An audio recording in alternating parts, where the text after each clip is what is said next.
네, 고성호 칼럼입니다. 입법 만능주의를 견제할 유일한 장치가 대통령 거부권이다. 제가 요즘 생각이 많아요. 이렇게 어렵고 힘들 때는 백투 베이직이라고 합니다. 기초로 돌아가라. 기본으로 돌아가라. 저는 정치학을 공부한 사람이라 저에게 백투 베이직은 정치학 원론으로 돌아가라는 얘기랑 똑같은 거죠. 근데 최근 이 민주주의 위기라는 상황 속에서 특히 저 종북주사파들이 자유민주주의 체제를 어떻게든 무력화하고 전복시키려고 하는 이 상황에서는 민주주의의 원리가 어떤 것인지를 다시 한번 정말 백투 베이직해서 기본으로 돌아가서 다시 우리가 재구성해야 될 필요를 느낍니다. 그런 문제의식을 가지고 제가 이번 연휴에 다시 들여다본 책이 법의 지배입니다. 법의 정신. 법의 정신이라는 책입니다. 이 법의 정신은 여러분들 중학교 때부터는 다 배우셨을 건데요. 상권 분립이요. 민주주의의 가장 핵심적인 원리가 상권 분립이라고 그러잖아요. 이 상권 분립을 최초로 주창하고 정립한 철학자가 몽테스키에라는 사상가입니다. 이 몽테스키에가 상권 분립이라는 원리를 민주주의 정치 체제의 제일 중요한 원리로 정립해서 설명한 책이 바로 법의 정신이라는 제목의 책입니다. 이 몽테스키에의 법의 정신을 다시 보면서 제가 여러분께 몇 가지만 몽테스키에의 주장을 전해드리려고 해요. 몽테스키에는 이렇게 얘기했습니다. 법이 존재하는 사회에서 자유는 원하는 일을 행할 수 있고 원하지 않는 일을 억지로 하지 않는 데 있다. 자유를 이렇게 설명합니다. 또 권력을 가진 자는 그 권력을 남용하려고 하고 한계에 이르기까지 이를 행사하려고 하는 경향이 있다. 이렇게 주장했는데 이 법의 정신은 말이죠. 시민적 자유가 권력에 의해서 침해되지 않도록 막기 위해서 어떤 제도적 장치가 필요하냐라고 하는 고민 끝에 상권 분립을 제시한 책입니다. 몽테스키에는 이 법의 정신이라는 책에서 정치 권력이 시민적 자유를 억압하지 않게 하려면 어떻게 해야 되냐? 권력을 세 개로 나눠야 된다고 주장한 겁니다. 정치 권력을 세 개로 나눠서 하나는 입법 권력, 하나는 행정 권력, 하나는 사법 권력으로 나눠야 된다고 얘기한 거예요. 그냥 나눌 뿐만 아니라 이 세 개가 서로 견제하게 해야 이것들이 서로를 견제하는 과정에서 시민의 자유를 짓밟지 않을 수 있게 된다. 이렇게 얘기한 겁니다. 이게 상권 분립이에요. 그러니까 상권 분립은 민주주의의 가장 중요한 핵심인 시민의 자유를 보호하기 위한 제도적 장치라는 거예요. 그러니까 상권 분립이 없으면 민주주의는 무너진다는 뜻입니다. 이게 몽테스키에의 주장입니다. 실제로 이 정치 권력들이 입법, 행정, 사법이라는 3권으로 분립되어서 서로가 견제하면서 조화를 이룰 때 비로소 민주주의 자유시민들의 이 자유가 최대한 향유될 수 있다. 이런 주장을 몽테스키에는 그냥 당위적으로 주장한 게 아니라 다른 여러 나라들 사례와 비교하면서 이걸 입증을 했어요. 그래서 몽테스키에의 상권 분립 원리는 지금 모든 자유민주주의 국가에서는 다 그 헌법에 녹아 들어가 있게 된 겁니다.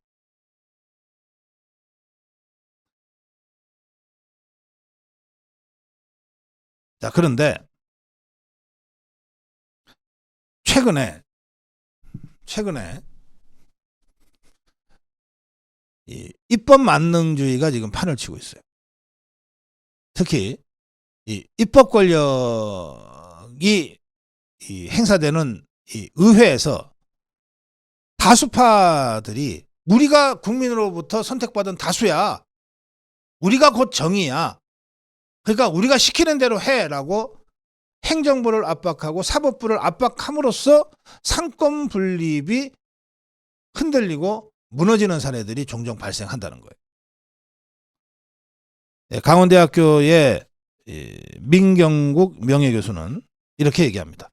입법 만능주의와 시민적 자유에 대한 침해가 지금의 민주주의 위기를 부르고 있다. 근본 원인, 이 민주주의 정치 위기의 근본 원인은 의회 권력을 적절한 수준으로 제한하지 않고 의회에 무제한의 권력을 허용하는 제도 때문에 이렇다라고 지적하고 있습니다. 국민이 선출하는 의회는 제한할 필요가 없다. 그게 곧 국민의 뜻이다. 이런 식의 막대먹은 주장들을 아무렇지도 않게 하는 거예요. 그러다 보니까 입법권을 가진 국회가 마음대로 국회 입법을 남발해요. 온갖 악법들을 양산해낸다고요. 그리고 이걸 대통령한테, 행정부 수장한테 빨리 집행하라고 압박을 해요. 여기에 맞서서 대통령이 입법 만능주의와 이 의회 폭거에 저항하는 마지막 수단, 또 거의 유일한 수단인 제의 요구권, 거부권을 행사를 하면 거부권 행사한다고 또 대통령을 공격하는 거예요. 이렇게 되면 결과적으로 입법 만능주의가 법치주의를 밀어내버리는 거예요. 입법 만능주의가 법치주의를 밀어내면 결국은 입법권이 행정권을 대체하는 데까지 나가는 거예요. 이게 8년 전에 대통령 탄핵 사태예요. 박근혜 대통령이 사법적으로 어떤 잘못이 있었는지가 밝혀지지도 않은 상태에서 그냥 다수파의 힘으로 탄핵부터 덜렁 시켜놓고, 자, 탄핵 됐으니 기정사실화 시켜달라고 헌법재판소를 다시 압박하고, 그 과정에서 법치주의가 완전히 죽어버린 거예요. 지금 종북 주사파들이 윤석열 대통령을 계속해서 압박하는 것도 바로 입법 만능주의와 의회 다수파의 힘으로 행정부를 무력화시키고 대통령의 권위를 완전히 끌어내리겠다고 하는 그런 행태와 똑같습니다. 이 자유주의 학자들은 그래서 법의 정신에서 말하는, 몽테스키에가 말하는 법 앞에 평등이라고 하는 것은 입법자들이 정하는 법이면 무조건 따라야 한다는 입법 만능주의와 법 실정주의를 정당화하는 것은 아니다.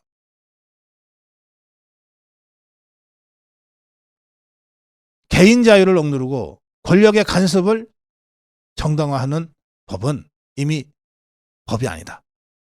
그리고 이런 입법부의 입법 만능주의와 입법 폭주를 막는 마지막 유일한 수단인 대통령의 거부권, 제2요구권을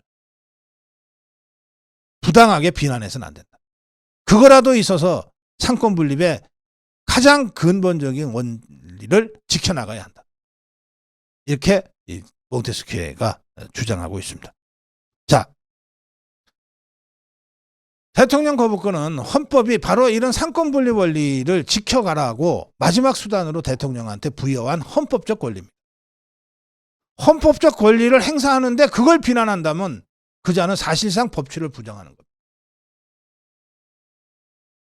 헌법적 권리를 행사하는데 그걸 비난한다는 게 말이 됩니까? 이를테면 80km 제한 속도가 있는 도로에서 차선 지켜가면서 내가 80km로 운전을 하고 있는데 뒤에 150km로 달려드는 폭주차가 나한테 안 비킨다고 계속해서 클락션 울리고 불 번쩍번쩍하고 위협해요. 이자를 처벌해야지 왜 빨리 안 가냐고 비난받는 이 속도 지키면서 합법적으로 가는 내가 비난받아야 됩니까? 아니잖아요. 지금 이재명이야 종북주사파 더불어민주당이 150km로 그냥 엑셀레이터 밟아가면서 폭주하고 있어요. 이걸 유일하게 법대로 하자고 막아낼 수 있는 게 대통령의 거부권인데 이거를 행사했다고 비난을 다시 퍼부어요. 이게 정상적이냐 말이에요. 자, 특검은 우리나라와 미국밖에 없습니다. 대통령제도 별로 많지 않아요. 대통령의 거부권도 따라서 대통령제를 채택하고 있는 나라에서나 있는 제도니까 미국하고 한국하고 몇 나라밖에 없어요.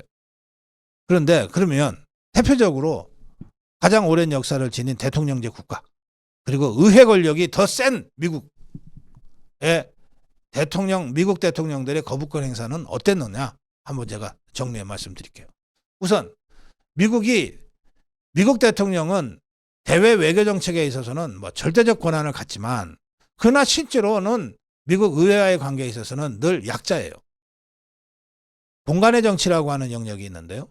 정치 권력을 공간적으로 구현한 것을 분석하는 학문입니다. 보시면 자, 우리나라는 이 국가 중심도로가 광화문에서 서울역 앞을 거쳐서 가는 그게 국가 중심도로입니다. 이 중심도로의 출발이 어디냐? 예전에는 청와대였어요. 권위주의 시대 때는 청와대가 권력의 시작인 거예요. 그 끝이 국립묘지입니다. 청와대에서 시작해서 국립묘지로 가는 거예요. 이게 국가 중심 가로예요.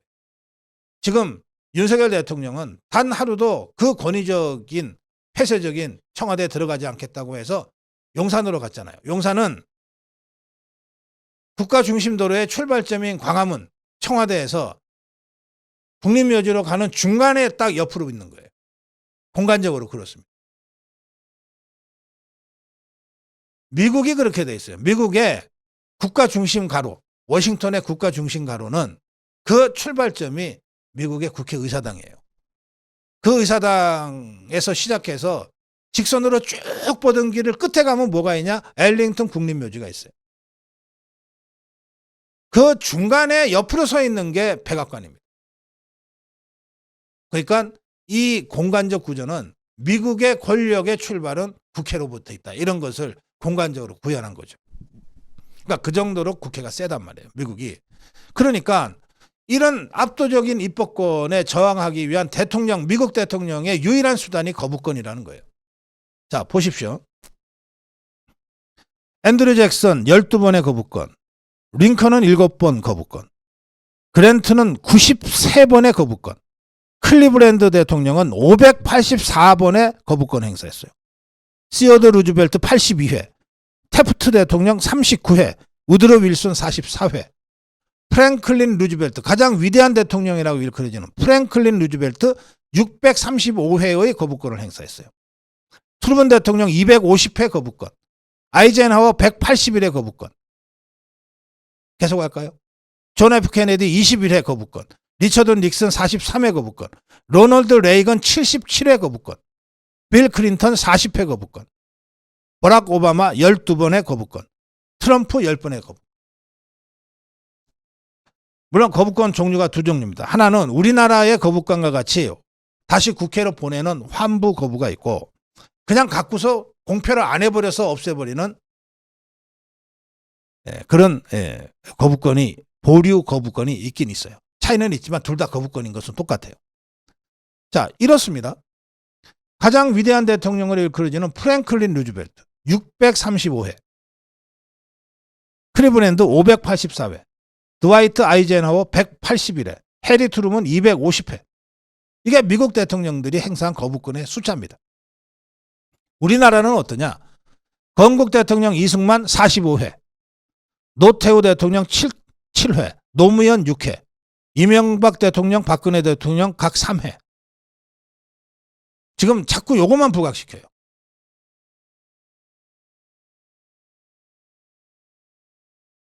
대통령제인 미국에서는 대통령이 이렇게 수백 번의 거부권을 행사하면서 거대 입법권에 맞습니다. 그래서 상권분리 원리를 지켜내는 거예요. 대통령의 거부권 행사했다고 대통령을 비난하는 바보 같은 자들은 적어도 미국에서는 없습니다. 그건 대통령의 합법적 권한이니까.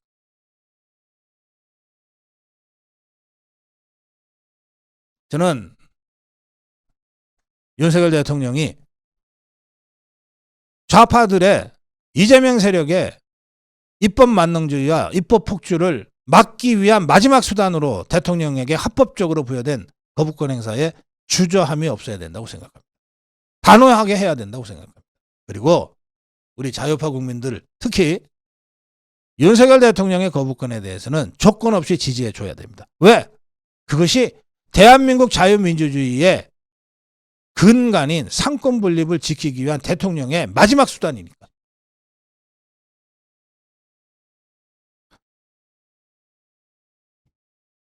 또 특검도 미국밖에 없어요. 미국의 특검은 국회가 특검 후보를 2명 대통령한테 줘서 대통령이 그 둘 중에 하나밖에는 선택을 안 할 수 없게 만드는 그런 거 아니에요. 미국의 특검은 법무부 장관, 의회가 결의하면 법무부 장관이 해도 되고 안 해도 그만이에요. 특검을 임명해도 법무부 장관이 임명합니다. 둘 중에 하나 하는 거 아닙니다. 그냥 법무부 장관이 제일 괜찮은 사람 임명하거나 아니면 안 해버리면 끝나는 거예요. 미국의 특검은 그런 특검이에요. 워터게이트 특검도 이란 콘트라 게이트 특검도 그런 수준의 특검을 했던 거예요. 지금 이것은 최상병 특검부 보세요. 더불어민주당이 2명 추천하고 그 둘 중에 1명을 무조건 대통령이 임명하게 만들어놨잖아요. 이거는 마치 국무총리 자기들이 지명할 테니까 대통령이 추천해라. 그리고 강제하는 거. 그것도 법적으로 강제하는 거랑 똑같습니다. 국방장관 둘 중에 1명 임명해라 그러면서 자기들 말 잘 듣는 2사람 대통령한테 보내고 둘 중에 하나 선택하라고 하는 것과 똑같아요. 특검은 국회가 아닙니다. 특검은 이 누가 되건 이 특검이 발동되면 수사를 하는 거기 때문에 행정을 하는 거예요. 그런데 그것에 대한 인사를 법적으로 저렇게 딱 규정을 해버리면 자기들이 임명권을 탈취하겠다는 것 아닙니까? 하더라도 미국식으로 대통령이나 법무부 장관이 정권을 행사할 수 있도록 해줘야 그게 특검이죠. 그래서 지금 최상병 특검 밀어붙이고 있는데 저것은 사실상 대통령의 인사권을 탈취해 가겠다고 하는 것과 똑같은 것이다. 그런 의미에서 법 자체가 무도하고 위헌적이다. 그런 것을 대통령이 총선 졌다고 거부권 행사도 못하고 야당 눈치 보면 더 이상 대통령 아니죠. 그리고 국민 여러분들도 이 야당 종북주사파들의 입법 폭주를 막을 마지막 수단이 대통령 거부권이라고 하는 인식을 분명히 해야 됩니다. 입법 만능주의 다수파 폭주를 무슨 수로 막습니까? 국민의힘이 막을 능력이 있습니까? 이거 막으라고 대통령 거부권을 헌법에서 부여한 거예요. 합법적으로. 미국 대통령들은 수백 번씩 그 합법적 권한인 거부권을 행사하면서 상권분리 원리를 지켜서 지금의 미국 민주주의를 지켜낸 거예요. 윤석열 대통령 또한 헌법 수호를 선언하고 대통령에 취임한 사람입니다. 헌법 수호를 하기 위해서 상권분립을 흔들고 있는 사실상의 행정권 일부를 탈취하겠다고 하는 이 악법과 위헌적 소지가 다분한 특검법에 대해서 대통령이 합법적 권한인 거부권을 행사하지 않는다면 그것이 직무유기다. 이런 문제의식을 가지고 대통령의 거부권 행사에 대한 강력한 국민적 지지가 조직돼야 된다고 생각합니다. 고성국 칼럼이었습니다.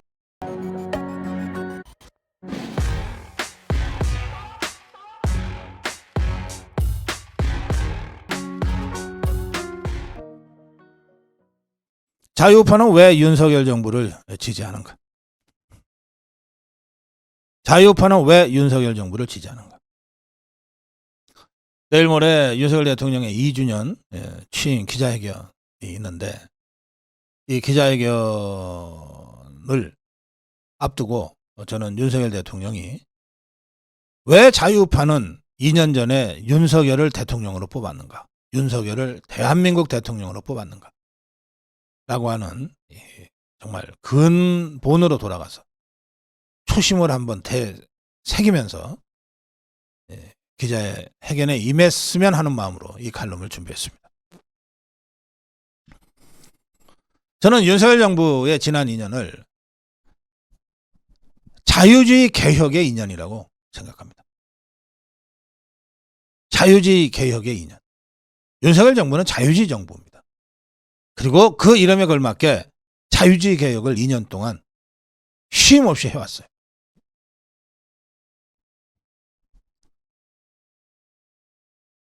우리가 종북 주사파한테 뺏겼던 문재인 5년, 노무현 5년, 이 김대중 5년을 빼면 전 기간은 다 보수 정권입니다. 이승만 대통령, 이승만 정부, 박정희 정부, 전두환 정부, 노태우 정부, 김영삼 정부 다 보수 정권입니다. 이명박 정부, 박근혜 정부 다 보수 정권입니다. 그런데 이 보수주의 정권, 보수 정권 중에 진짜 자유주의 정부가 있었는가? 저는 윤석열 정부가 최초로 이 자유주의 철학을 전면에 내건 정부라고 생각합니다. 뭐 70년 전 건국시대까지 돌아갈 필요는 없을 것 같아요.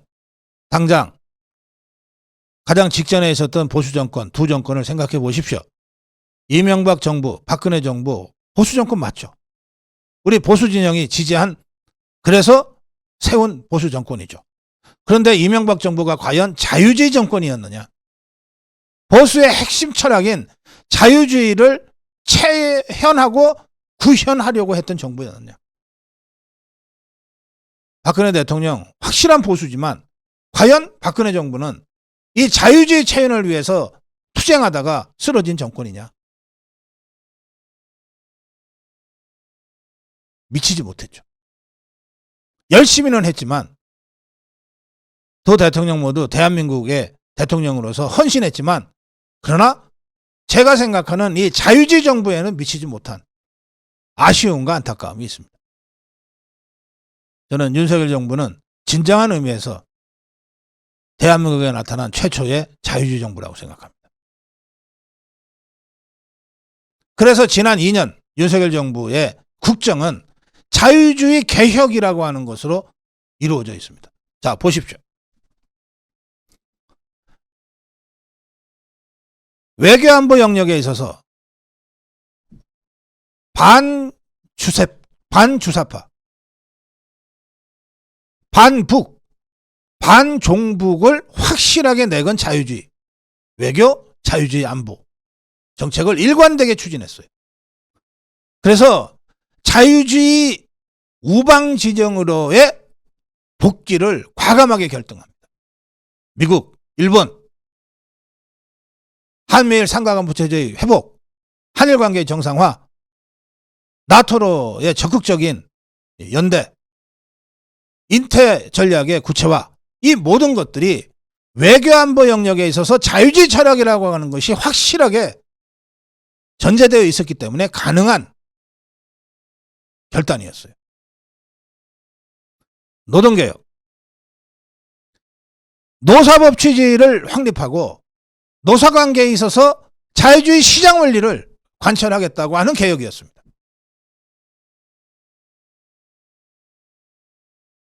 교육개혁, 비정상 교육체계를 개혁해서 정상적인 공교육 중심으로 돌림으로써 교육의 자유주의화를 구현하기 위한 개혁입니다. 연금개혁, 시장 원리에 입각한 지속가능 연금개혁 제도를 도입하겠다는 거예요. 의료개혁, 인구 구성과 사회 변화에 따른 의료시장의 정상화 개혁이 바로 의료개혁입니다. 이거야말로 의료 분야에 있어서의 자유주의 개혁이죠.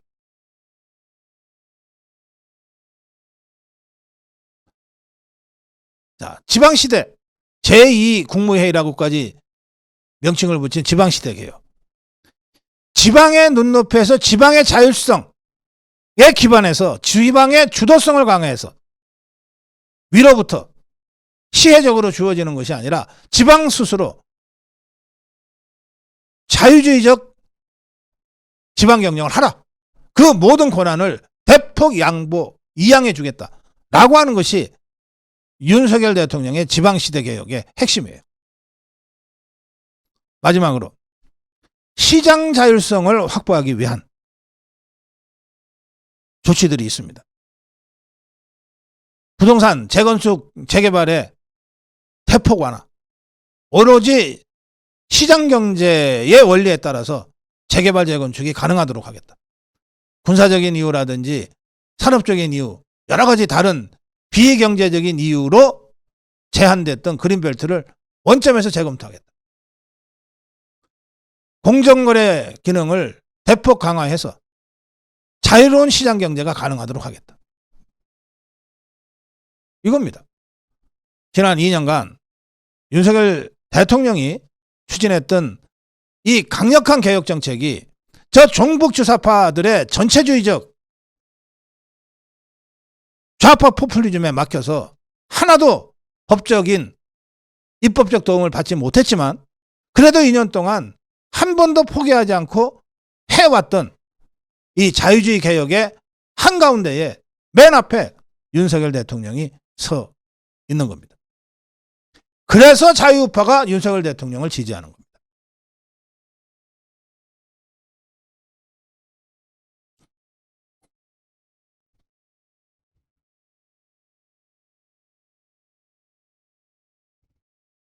저는 바로 이런 자유주의 정권으로서의 윤석열 정부의 이념적 정치적 노선을 분명히 하면서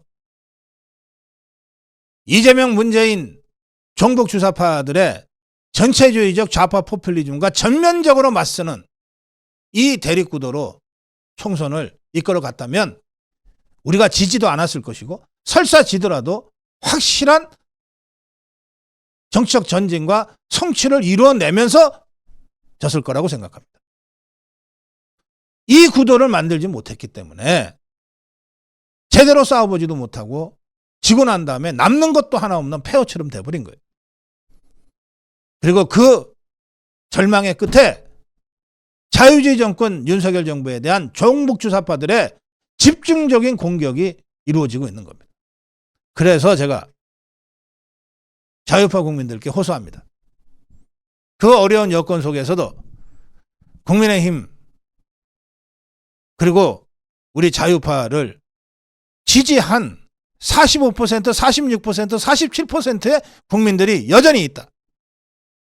그 국민들에게는 총선 패배를 넘어서 국민의힘의 지리멸렬을 넘어서 우리나라 최초의 제대로 된 자유주의 정권인 윤석열 정부를 지켜야 될 이유가 있고 의무가 있다. 여러분들이 자유파라면. 네, 고성국 칼럼이었습니다.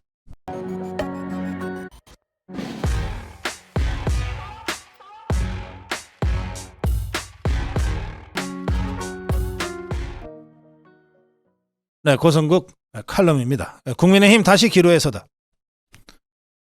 황우여 위원장이 취임 기자회견에서 보수정당의 정체성을 확고히 하겠다고 주장했고 이후에 라디오 인터뷰에서도 이 입장을 계속해서 견지하고 있습니다. 지금이 오히려 우리가 보수정당으로서 제대로 자기매김해야 될 때다. 만약에 우리가 보수정당으로서 제대로 자리매김을 못하면 다른 보수정당이 다시 필요해진다. 그러면 우리는 진짜 올 데 갈 데 없어진다. 우리가 제대로 된 보수정당으로 바로 서는 것이야말로 쇄신이다. 이렇게 주장했어요. 유승민이가 시비를 걸고 나섰습니다. 유승민이가 시비를 걸고 나섰어요. 보수 분열 때문에 선거에 진 게 아니라 보수가 과결집, 너무 지나치게 결집했기 때문에 선거에 졌다. 뭐 이런 말도 안 되는 소리를 하면서 황우여 비대위원장을 비난하고 나섰어요. 유승민의 얘기는 논평 안 하겠습니다. 이명백이나 이 함성득이의 그 말도 안 되는 소리를 전해드렸는데 여기에 유승민의 얘기까지 논평하자 그러니까 제가 다 답답합니다. 자, 그건 그렇고. 저는 황우여 비대위원장이 방향 제대로 잡았다고 생각합니다. 네, 그래서 8월에 이제 열릴 것 같은데 이 전대에서 어떤 당 지도부가 구성되는가, 보수 결집을 제대로 할 수 있는 진짜 정체성 확실한 당 지도부가 구성될 건가, 아니면 또 어설프게 중도니 뭐니 외치면서 이것도 아니고 저것도 아닌 지정치나 하는 이런 자들로 지도부가 구성될 건가, 이 기로에 서게 됐다. 그런데 황우여 비대위원장이 전대 준비를 해나가는 과정에서 보수 정체성을 제대로 확립하자, 이것도 쇄신이다 라고 하는 확고한 입장을 적어도 지금까지는 제대로 견지하고 있기 때문에, 그렇다면 우리 자유우파도 국민의힘 비난만 하지 말고 누가 대봤자 그게 그거지 라고 미리부터 폄훼하지 말고 예단하지 말고 국민의힘이 황우여 비대위원장의 방향 제시대로 제대로 된 보수 정체성을 확고히 하는, 그래서 제대로 된 보수 결집을, 자유우파 결집을 이뤄낼 수 있는 지도부 구성 쪽으로 우리가 힘을 모아가자. 이게 자유일보의 칼럼입니다.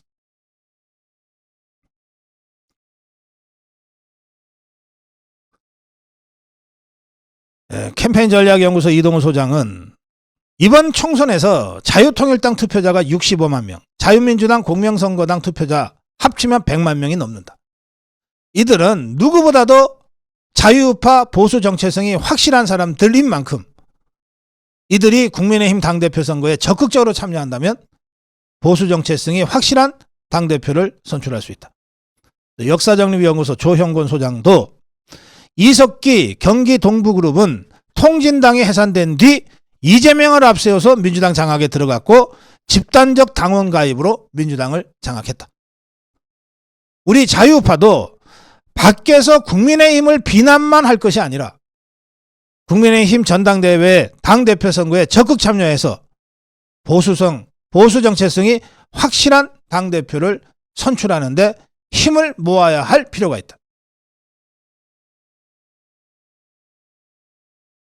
결국 8월에 국민의힘 전당대회는 국민의힘이 보수 정체성을 다시 확고히 재정립하고 자유우파 전체와 함께하는 계기가 될 것인지, 아니면 정체불명, 정체성 애매한 바른정당, 바른미래당 시즌2로 가면서 대선 전망까지 비관적으로 만들게 될 것인지에 중요한 기로에 서게 되는 것이다. 이것을 바깥에서 비난만 하지 말고 적극 참여해서 국민의힘을 진정한 자유우파 정책 대표체로 만들어가는데 당 밖의 자유우파들이 적극 함께 행동하자, 이런 주장입니다. 그렇게 해서 국민의힘이 자유주의 정당, 자유주의 정권, 해방 후 진짜 제대로 된 최초의 자유주의 정권인 윤석열 정부의 성공을 뒷받침하고 자유우파의 정체성을 확고히 함으로써 대선 정권 재창출로 나아가기 위해서는 자유우파 보수 지지층의 적극적인 참여가 필요하다. 이거는 이제 전대 룰이 어떻게 결정되는가를 잘 살펴보고서 구체적인 전술 지침에 대한 고민들을 해야 되겠습니다만, 기본 관점은 그렇게 가져가자. 다시 기로에선 국민의힘 내버려두고 밖에서 비난만 할 것이 아니라 제대로 된 보수 정체성으로 재무장하고 재정립할 수 있는 기회가 찾아온 셈이니, 이에 대한 우리 자유우파 국민들의 공동의 문제의식과 공동의 행동을 준비하자. 고성국 칼럼이었습니다.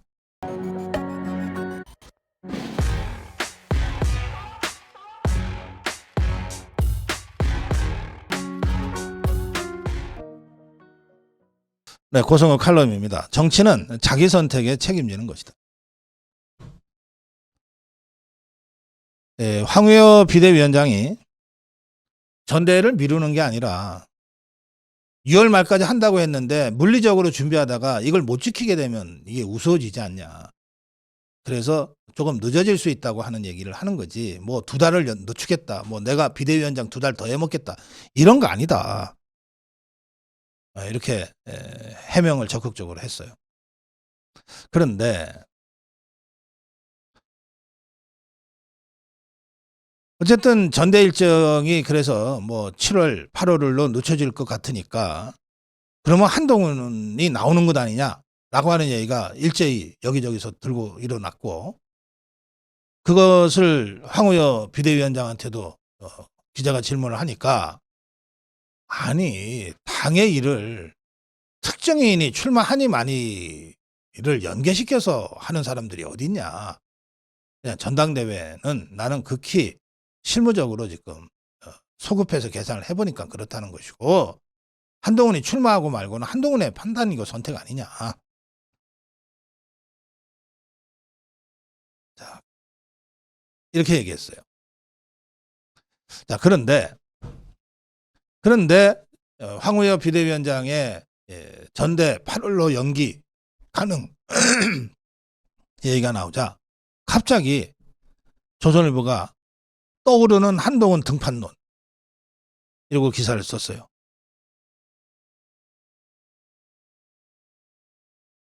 또 그러자 한동훈이 나올지도 모른다고 생각을 했는지 나오면 절대 안 돼. 그리고 또 여러 사람이 견제구를 던지기 시작했어요. 홍준표. 전대 출마 자체가 부적절하다.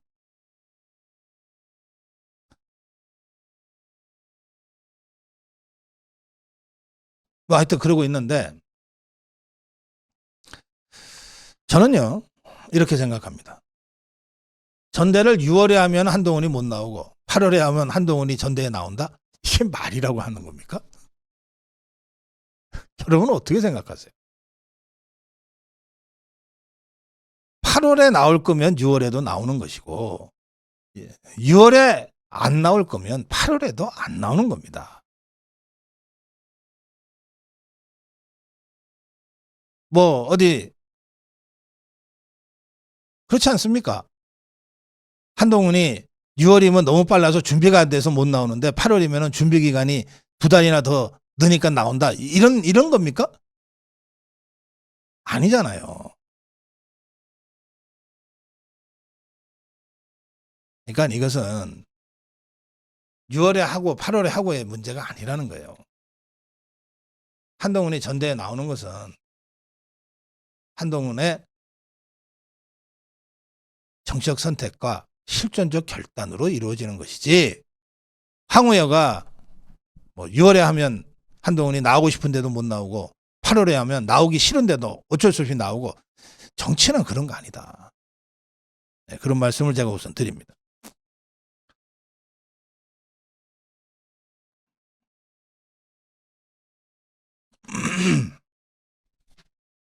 저는 오늘 점심때에도 오늘은 행복하게 선택을 안 해도 되겠네요. 오늘 점심을 뭘로 먹을까?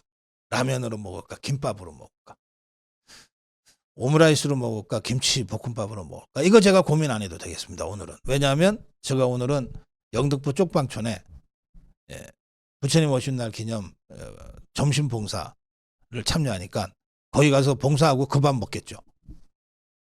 그런데 이것 또한 제 선택이에요. 제가 영등포 쪽방촌에 가겠다고 선택한 거니까. 그 메뉴가 뭐든 제 선택이죠. 여러분들은 오늘 점심 뭐 드실래요? 여러분들의 선택입니다. 아주 맛있는 김치볶음밥 선택해서 정말 잠깐의 행복을 느끼실 수도 있고, 정말 맛대가리 없는 오므라이스 선택해서 먹다가 남기고 짜증낼 수도 있지만 그 또한 여러분들의 선택이에요. 인생은 끝없이 선택해가는 것 같아요. 수많은 갈림길이 우리들 앞에 다가오고 그 갈림길에 어느 하나를 선택해서 갈 수밖에 없어요. 때로는 정말 운이 따르는 멋진 길을 선택해서 승승장구할 수도 있지만 때로는 누가 봐도 어리석은 선택을 해서 스스로 나락에 떨어지는 경우도 있어요. 뭐 그게 인생인 걸 어떻게 해요? 우리들 같은 정말 장사미사도 이렇게 매번 선택합니다. 선택하고 그 선택의 결과는 오롯이 스스로가 감당하는 거예요. 맛있는 김치볶음밥 선택해서 잠깐의 행복을 누리는 것도 여러분의 선택이고 여러분의 몫이에요. 맛없는 오므라이스 선택해서 짜증나면서 먹다 남기는 것도 여러분의 선택이고 그 결과에 대해서도 누구한테 뭐라 그러겠어요. 이 이름 없는 장사미사들의 일상의 선택도 그러하거늘 감히 국가의 운명과 국민의 안위를 내가 한번 책임지겠다고 나선 정치인들의 선택이야말로 더 말해 무엇하겠습니까? 대통령이든 국회의원이든 시도지사든 국민들로부터 선택받아서 선출된 사람들은 스스로 국가와 국가의 미래, 운명과 국민의 안위를 내가 한번 맡아보겠노라고 나선 거 아니에요. 그렇게 해서 국민들이 선출해 준 거 아니에요. 그 정치인들의 선택은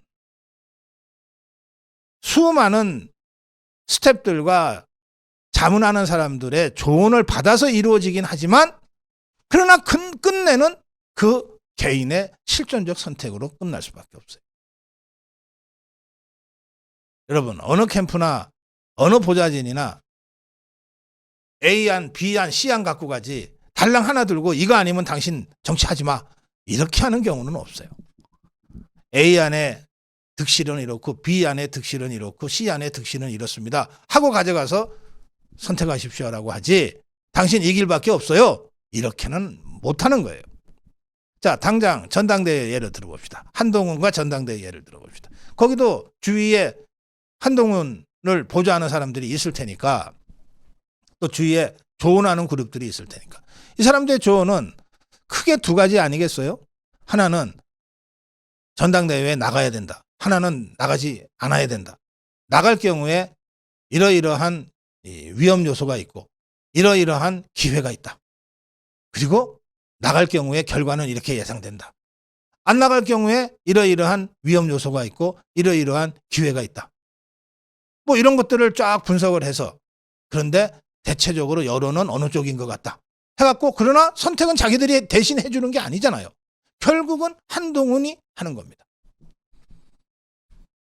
그러면 한동훈이 어떤 결정을 하든 그 결정에 따른 결과 이걸 누가 감당합니까? 한동훈이 감당하는 거예요. 못난 지도자는 지가 선택해 놓고 난 다음에 결과가 안 좋으면 야, 니것들이 이거 하라고 그래서 했는데 이렇게 됐잖아. 못난 지도자는 그렇게 찌질한 모습을 보이고는 하는데 그런 찌질한 지도자 밑에서는 더 이상 있지 마세요. 그냥 바로 그날로 사표 쓰고 떠나세요. 그건 함께할 만한 지도자가 안 됩니다. 어떤 조언도 어떤 참고 자료도 다 좋지만 선택은 본인이 하는 거예요. 지도자가 하는 거예요. 그리고 그 선택에 대한 모든 책임은 오롯이 지도자가 감당하는 겁니다. 이게 정치예요. 그렇기 때문에 권한이 커질수록 지위가 높아질수록 더 많은 사람들한테 미칠 더 영향력이 큰 결정을 해야만 되고 그 결정 하나에 민족의 운명이 갈릴 수도 있고 국민의 안위가 갈릴 수도 있기 때문에 그 결정 하나를 위해서 밤을 꼬박 샐 수밖에 없는 거예요. 수많은 사람들의 의견을 들을 수밖에 없는 거예요. 그러나 결정은 누가 합니까? 누가 대신해 주는 게 아니에요. 결국 대통령이 직접 하는 거예요. 국회의원이 직접 하는 거라고요. 그러면 그 결정에 따른 책임 어떻게 다른 사람한테 미룹니까? 오롯이 본인이 품고 가야지. 그래야 지도자지.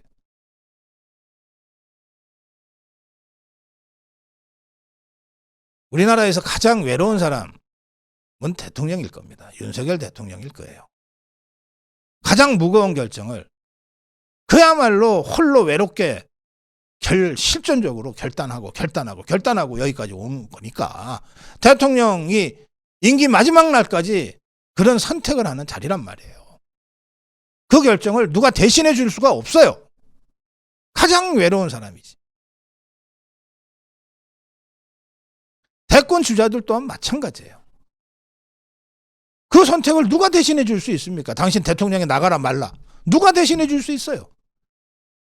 당신 당대표에 나가라 말라. 누가 대신해 줄 수 있냐고요. 그 결정을. 모든 정치 지도자는 그런 의미에서 본질적으로 고독한 절대 고독 속에서 결단하고 선택하는 사람들이에요. 그게 싫으면 고난이 크고 높은 자리를 안 가면 돼요. 그런 거 결정 안 해도 된다는 그런 자리에서 평범하게 살면 된다고요. 저처럼. 저는 제가 결정하지 않아요. 대부분의 정치 사안에 대해서. 누군가 결정하면 그게 잘못된 것 같다, 잘된 것 같다 평론하는 거죠. 저 별로 외롭지 않아요. 그래서. 그러나 저 같은 사람도 당장 2시간 후에 점심 뭘 먹을까라고 갖고 내가 선택해야 되잖아요. 그러니 저는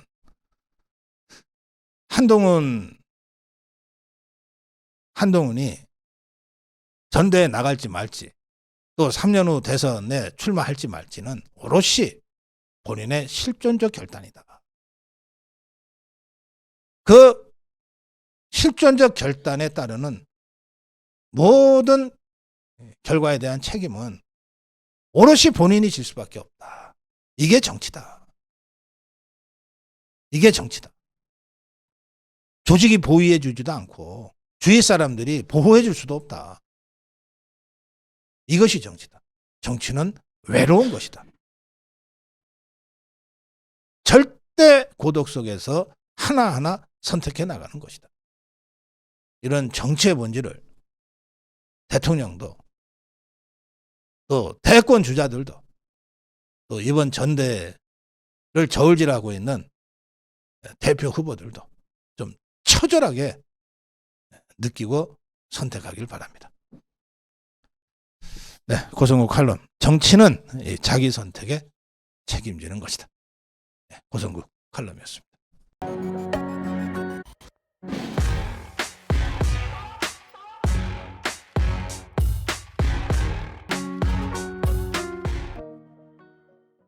네, 고성국 칼럼입니다. 대통령의 말과 괴를 같이 한다. 네, 어제 대통령의 기자회견이 있었고 그리고 또 어제 국민의힘의 원내대표 선출이 있었습니다.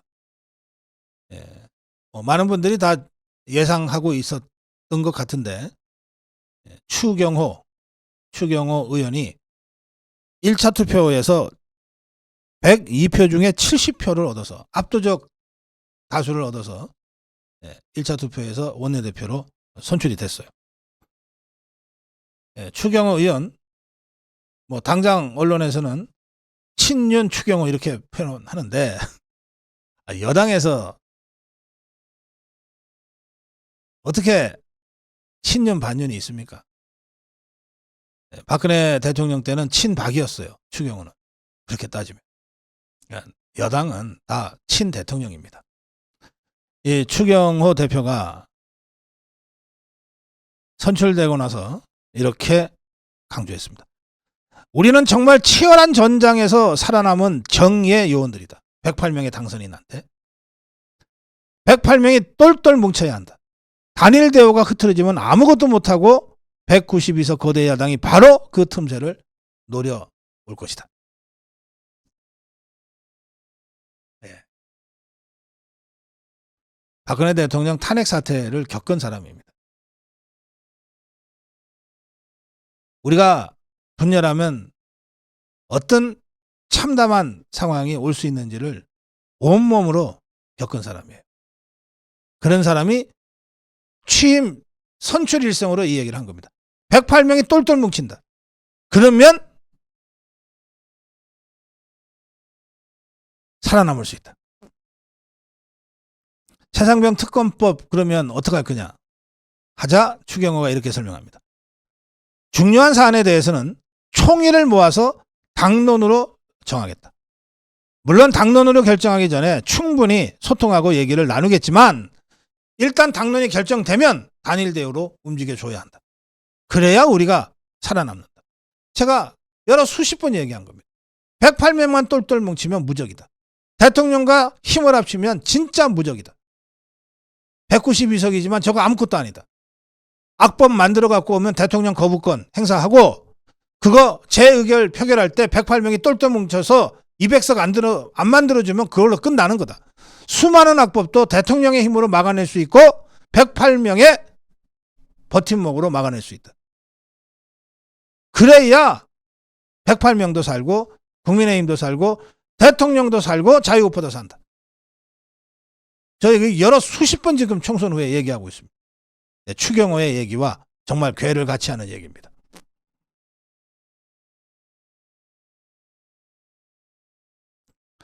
이 추경호 대표가 윤석열 대통령의 기자회견에 대해서 이렇게 얘기했습니다. 현안에 관한 적절한 수위와 적절한 말씀을 해주셨다. 제 전반적인 생각과 기조는 대통령이 말한 부분과 궤를 같이 한다. 대통령과 같다 이 말이에요, 생각이.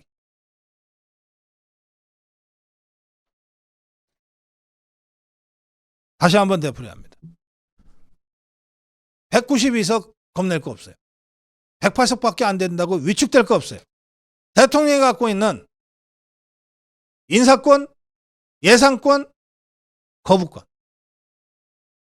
이 3대 권한을 108명의 국민의힘과 딱 결합해서 행사할 수만 있다면 192석 저거 아무것도 아니다. 종이 호랑이다.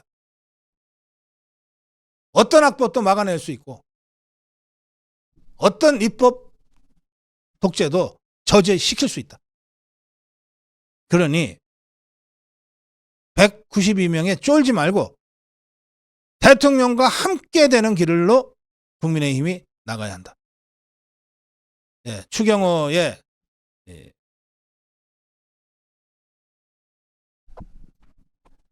원내대표로서의 제 일성이 바로 그 길을 가겠다고 하는 것을 선언한 것이기 때문에 저는 어제 두 가지 매우 중요한 사건이 동시에 일어났다고 평가합니다.